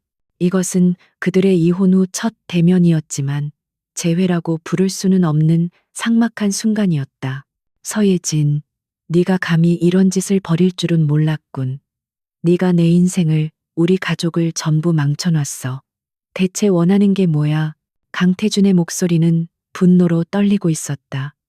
예진은 이동욱의 앞을 막아서며 그를 똑바로 마주 보았다. 그녀의 눈빛에는 두려움이 없었다. 오히려 차가운 경멸이 담겨 있었다. 내가 원하는 건 당신들이 빼앗아간 내 인생을 되찾는 것뿐이야. 그리고 당신들의 죄에 대한 정당한 대가를 치르게 하는 거고, 모든 것을 망친 건 내가 아니라 당신들의 끝없는 탐욕과 오만이야. 강태준, 닥쳐. 아직도 네가 이길 수 있을 거라고 생각해? 네 뒤에 숨은 쥐새끼들은 내가 하나씩 다 처리하고 있어. 이제 네 차례야. 마지막 기회를 주지. 여기서 모든 걸 멈추고 사라져. 그러면 목숨만은 살려주지. 하지만 계속해서 내 앞을 가로막는다면 넌 그냥 이 세상에서 증발하게 될 거야. 아무도 널 찾지 못할 테니. 그것은 노골적인 살해 협박이었다. 그는 예진에게 천천히 다가왔다. 그의 눈은 광기로 번뜩였다. 그는 예진의 팔을 거칠게 움켜쥐었다. 뼈가 으스러질 듯한 고통이 느껴졌지만 예진은 신음소리 한 번 내지 않았다. 그녀는 그저 경멸 어린 눈으로 그를 쏘아볼 뿐이었다. 그녀의 그 꺾이지 않는 눈빛이 강태준의 분노에 더욱 불을 지폈다. 아직도 그 오만한 눈빛이군. 내가 널 어떻게 망가뜨릴 수 있는지 보여주마. 강태준이 손을 치켜드는 순간이었다. 갑자기 주차장에 날카로운 경적 소리와 함께 눈부신 헤드라이트 불빛이 쏟아져 들어왔다. 만약의 사태에 대비해 뒤따라오던 이동욱의 동료 변호사들과 사설 경호팀이었다. 갑작스러운 등장에 강태준과 그의 수하들은 당황했다. 그들이 잠시 주춤하는 사이 이동욱은 예진을 자신의 차 안으로 밀어 넣었다. 강태준, 오늘의 협박과 폭행 모두 녹화되고 있다. 넌 이제 빼도 박도 못해. 이동욱의 외침에 강태준은 분노에 찬 얼굴로 그들을 노려보았지만 더 이상 어쩔 도리가 없었다. 그는 욕설을 내뱉으며 자신의 차에 올라타 황급히 주차장을 빠져나갔다. 예진과 이동욱은 잠시 거친 숨을 몰아쉬었다. 최악의 상황은 피했지만 적의 반격이 얼마나 잔인하고 직접적으로 변했는지 온몸으로 체감한 순간이었다. 안전가옥으로 향하는 차 안에서 예진은 아무 말도 하지 않았다. 그녀는 창밖으로 스쳐 지나가는 도시의 불빛을 바라보며 굳게 입술을 깨물었다. 두려웠다. 하지만 그 두려움은 그녀를 멈추게 하는 대신 오히려 그녀의 마지막 결심을 더욱 단단하게 만들었다. 이제 더 이상 물러설 곳은 없었다. 이 지긋지긋한 싸움을 끝낼 방법은 오직 하나뿐이었다. 그녀는 고개를 돌려 운전하고 있는 이동욱을 바라보았다. 동우가 마지막 카드를 쓸 때가 된 것 같아. 지인순 그룹의 주주총회를 소집해야겠어. 그녀의 목소리는 차분했지만 그 안에는 모든 것을 건 승부사의 비장함이 서려 있었다. 이제 방어는 끝났. 적의 심장부, 그들의 안방에서 벌어지는 마지막 총력전을 준비해야 할 시간이었다. 조여오는 포위망을 뚫고 나갈 유일한 길은 적의 심장을 꿰뚫는 것뿐이었다. 서예진의 선전포고는 지인순 그룹을 발칵 뒤집어 놓았다. 이동욱은 즉시 행동에 착수했다. 그는 지인순의 부패의 등을 돌린 소액 주주들을 규합하고 그들의 위임장을 확보하여 임시 주주총회 소집을 요구했다. 명분은 경영위기 극복 및 지배구조 개선이었다. 강민석 회장은 코웃음을 쳤다. 그는 이사회를 완벽하게 장악하고 있었고 대부분의 지분 역시 우호 세력이 쥐고 있었다. 그에게 주주총회는 성가신 요식 행위에 불과했다. 하지만 예진이 노리는 것은 의결권 싸움이 아니었다. 그녀는 지인숭 그룹의 심장부에서 모든 이해 관계자들이 지켜보는 가운데 그들의 가면을 벗겨낼 공개적인 심판의 장을 원했다. 그녀와 동욱은 마지막 공격을 위해 밤을 새워 자료를 준비했다. 그것은 비자금 장부보다 더 파괴적이고 근원적인 죄악에 대한 기록이었다. 최영환 부장이 남긴 자료 더미 속에서 발견한 지인숭의 성장 신화 뒤에 숨겨진 피 묻은 진실이었다. 10여 년 전 제인숭이 인수한 작은 IT 벤처기업 이노테크에 관한 파일. 서류상으로는 평범한 인수합병이었지만 그 이면에는 기술 탈취와 협박으로 한 유망한 기업과 그 창업자의 인생을 송두리째 파괴한 잔혹한 역사가 숨어 있었다. 예지는 이 사건이야말로 강민석 회장의 비인간적인 본질을 드러내고 그들의 제국을 도덕적으로 완전히 파산시킬 수 있는 결정적인 한방이라고 판단했다. 임시 주주총회 당일 지인숭 그룹 본사 대강당에는 팽팽한 긴장감이 감돌았다. 강민석 회장은 의장석에 앉아 특유의 오만한 표정으로 장내를 둘러보았다. 그의 옆에는 놀랍게도 모든 직위에서 해제되었던 강태준이 앉아 있었다. 강 회장은 아들에게 이번 사태를 수습하는 모습을 보이면 마지막 기회를 주겠다고 제안했고 벼랑 끝에 몰린 강태준은 그 제안을 덥석 물었다. 그는 아버지의 충실한 개가 되어 서예진을 물어뜯을 준비를 하고 있었다. 회의는 강 회장의 의도대로 흘러갔다. 그는 현재의 위기가 일부 불순 세력의 음해일 뿐이며 회사의 펀더멘털은 굳건하다고 역설했다. 대부분의 주주들은 그의 카리스마에 압도되어 별다른 이의를 제기하지 못했다. 강 회장이 의사봉을 두드려 폐회를 선언하려는 순간이었다. 의장, 잠시만 기다려 주십시오. 이동욱이 자리에서 일어나 큰 소리로 외쳤다. 그는 소액주주 연대를 대표해 긴급 안건을 발의했다. 현 경영진의 도덕성 검증을 위한 특별 보고. 강 회장의 얼굴이 굳어졌다. 그가 경호원들을 시켜 이동욱을 끌어내라고 지시하려는 순간 강당의 뒷문이 열리며 서예진이 조용히 모습을 드러냈다. 장내는 술렁이기 시작했다. 베일에 쌓여있던 강태준의 전처이자 최근 모든 스캔들의 배우로 지목되던 인물의 등장이었다. 그녀의 예기치 못한 등장에 강태준은 얼굴이 새하얗게 질렸고 강민석 회장의 눈에서는 살기가 뿜어져 나왔다. 예지는 그 어떤 시선에도 아랑곳하지 않고 당당한 걸음으로 단상을 향해 걸어갔다. 안녕하십니까, 주주 여러분. 저는 과거 10년간 제인숭 그룹의 가장 가까운 곳에서 경영을 지켜본 서예진입니다. 오늘 저는 여러분께 지인숭이 어떻게 위기에 처하게 되었는지 그 근본적인 원인에 대해 말씀드리고자 이 자리에 섰습니다. 그녀의 목소리는 차분했지만 강당 전체를 울릴 만큼 단단한 힘이 있었다. 그녀는 개인적인 원한이나 배신에 대해서는 단 한마디도 꺼내지 않았다. 오직 냉철한 전략가의 관점에서 제인숭의 문제점을 분석하기 시작했다.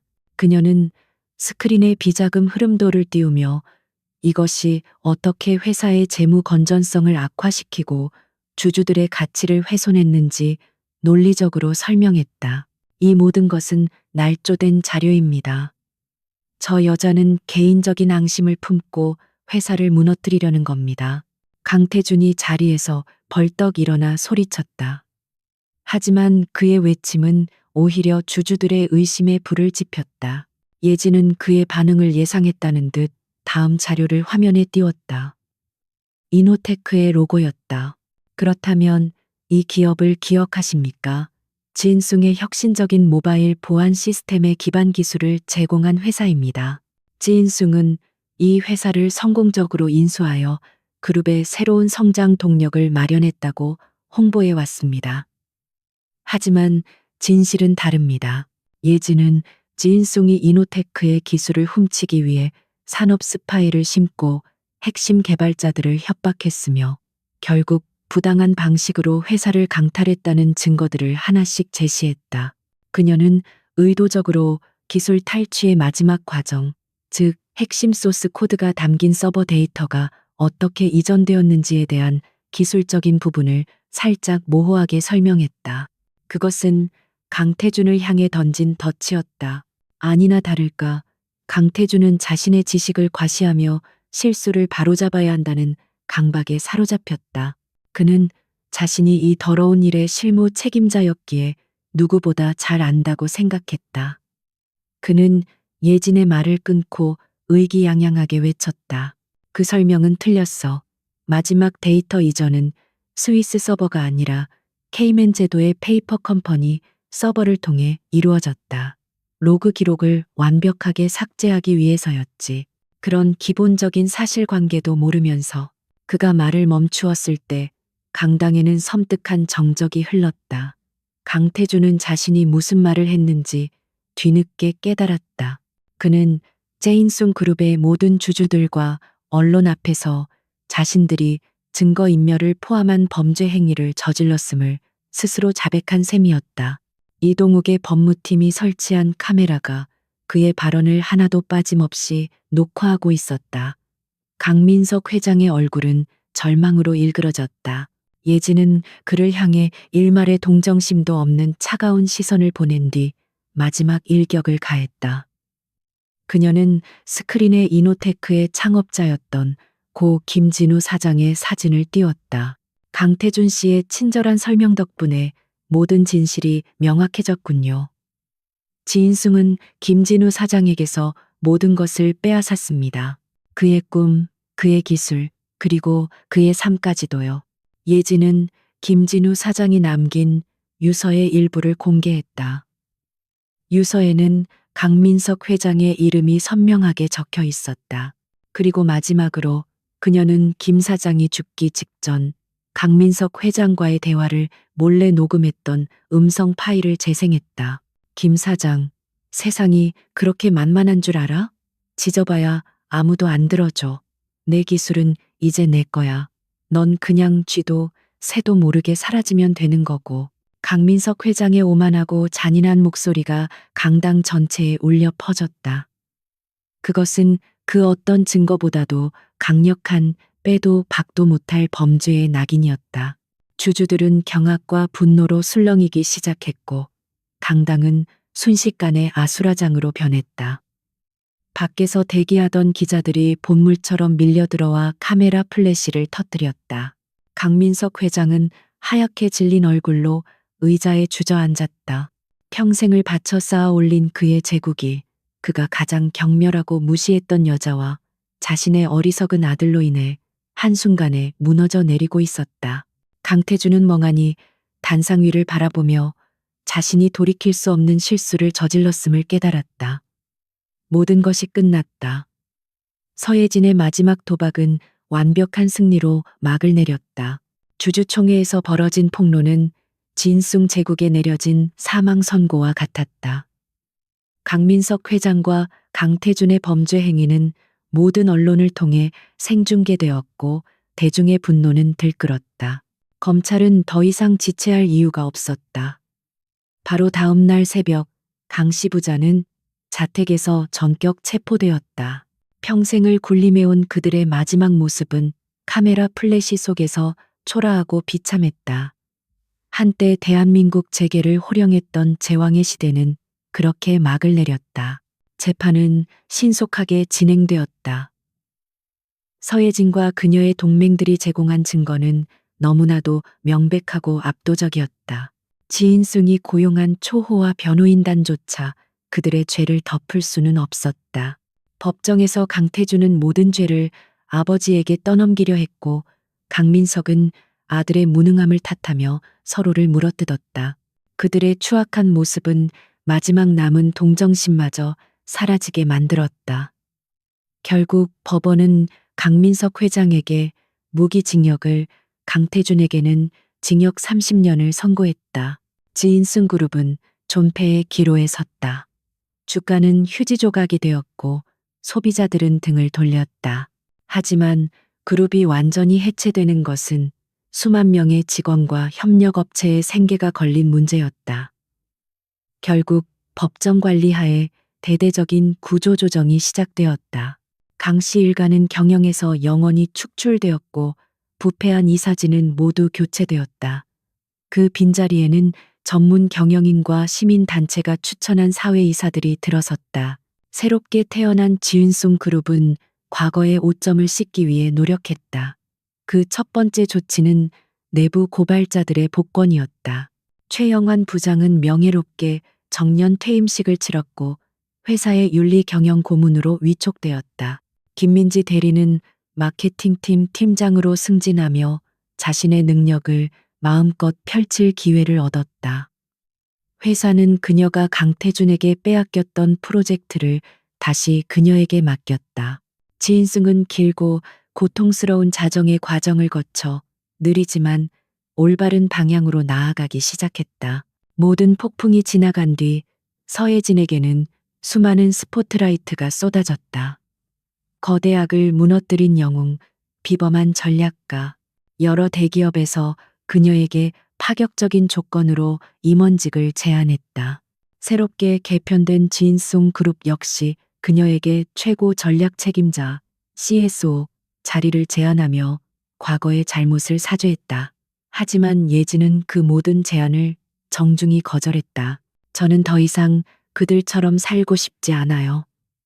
제 싸움은 권력을 얻기 위함이 아니었어요. 부당한 권력을 무너뜨리기 위함이었죠. 그녀는 이동욱에게 자신의 심정을 털어놓았다. 동욱은 그녀의 결정을 충분히 이해하고 존중했다. 그는 이번 사건을 통해 대한민국 최고의 기업 소송 전문 변호사로 명성을 떨치게 되었다. 하지만 그 역시 더 높은 곳을 향한 욕심보다 자신의 능력을 올바른 곳에 써야 한다는 사명감을 더욱 굳히게 되었다. 몇 달 후 서울의 한 조용한 골목에 작은 사무실이 문을 열었다.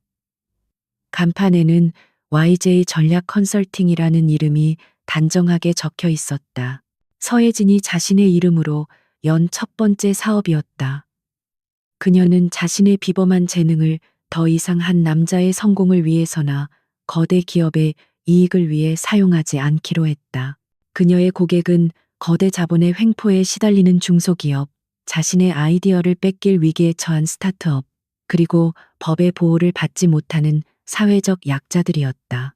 사무실 개업식 날, 이동욱이 작은 화분을 들고 그녀를 찾아왔다. 두 사람은 따뜻한 커피를 마시며 창밖을 바라보았다. 그들의 얼굴에는 모든 것을 이겨낸 사람만이 가질 수 있는 평온함과 단단함이 깃들어 있었다. 정말 괜찮겠어? 이런 일은 돈도 안 되고 힘들기만 할 텐데 내 능력이면 훨씬 더 좋은 대우를 받을 수 있잖아. 지금이 제일 좋아. 예전에는 남이 차려준 화려한 식탁에 앉아 있었지만 그건 내 것이 아니었어. 지금은 비록 작고 소박한 밥상이지만 내 손으로 직접 차린 거니까 진짜 내 인생을 사는 기분이야. 너야말로 이제 대한민국에서 제일 잘 나가는 변호사가 됐는데 이런 작은 사무실에나 들르고 말이야. 예진이 웃으며 농담을 건네자 동욱도 마주 웃었다. 그의 눈빛에는 오랜 친구를 향한 존경과 따뜻한 애정이 담겨 있었다. 그는 그녀에게 다른 감정을 품고 있었지만 지금은 그저 그녀의 새로운 시작을 묵묵히 응원해주는 것이 최선임을 알고 있었다. 그녀는 이제 누군가에게 기대는 삶이 아니라 스스로의 힘으로 온전히 서는 법을 선택한 것이다. 두 사람이 이야기를 나누고 있을 때 사무실 문을 열고 한 젊은 여성이 들어왔다.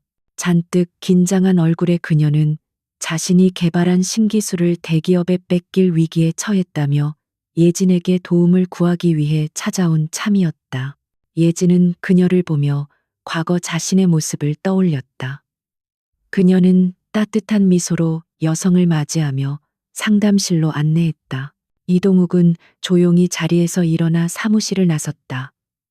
문을 닫기 전 그는 상담을 시작하는 예진의 모습을 잠시 바라보았다. 그녀의 눈은 그 어느 때보다 총명하게 빛나고 있었고 그녀의 얼굴에는 진정한 행복과 사명감이 가득했다. 그는 조용히 미소 지으며 문을 닫았다. 서예진은 창밖으로 쏟아지는 따스한 햇살을 느꼈다. 길고 어두웠던 터널은 끝났다. 그녀의 복수는 강씨 일가의 파멸로 완성된 것이 아니었다.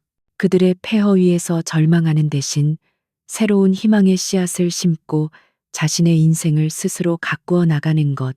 그것이야말로 그녀가 선택한 진정한 복수이자 완벽한 승리였다. 폭풍은 지나갔고 그녀의 인생에 마침내 눈부신 새벽이 밝아오고 있었다.